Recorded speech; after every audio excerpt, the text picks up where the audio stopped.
Hello hello, আসসালামু আলাইকুম। কেমন আছেন? হ্যালো, হ্যাঁ ভালো আছি। কি খবর বলুন আনন্দি সাহেব?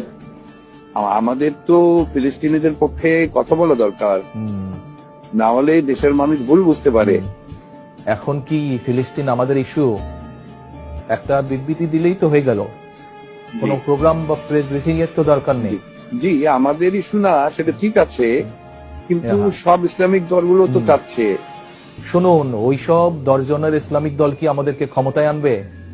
এখন ইউএস, ইউকে আর পুরো ইউরোপীয়রা আমাদের পক্ষে আছে। এক ফিলিস্তিন নিয়ে কথা বলে সব নষ্ট করবেন না। জি, ঠিক বলেছেন, কিন্তু হাসিনার ফিলিস্তিনিদের পক্ষে এক বক্তব্যে আওয়ামী লীগের পক্ষে সেন্টিমেন্ট চলে যাচ্ছে। আচ্ছা, সেটার কি করবেন? আরে আলমগীর সাহেব, আপনি আসলে বোকা স্বর্গে বাস করছেন। এই ইস্যু এক সপ্তাহ পর আর থাকবে না। শুধু শুধু ওয়েস্টের কাছে আমাদের কালার হওয়ার দরকার নেই। আর ইসরায়েলিরা আওয়ামী লীগকে এমনি পছন্দ করে না।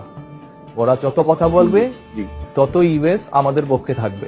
জি, আপনি দয়া করে এই বিষয়টা মাথা থেকে মুছে ফেলুন। জি ঠিক আছে, আপনি যা বলেন। জি জি, ভালো থাকবেন। জি, আসসালামু আলাইকুম। ভালো থাকবেন। জি, ওয়ালাইকুম আসসালাম।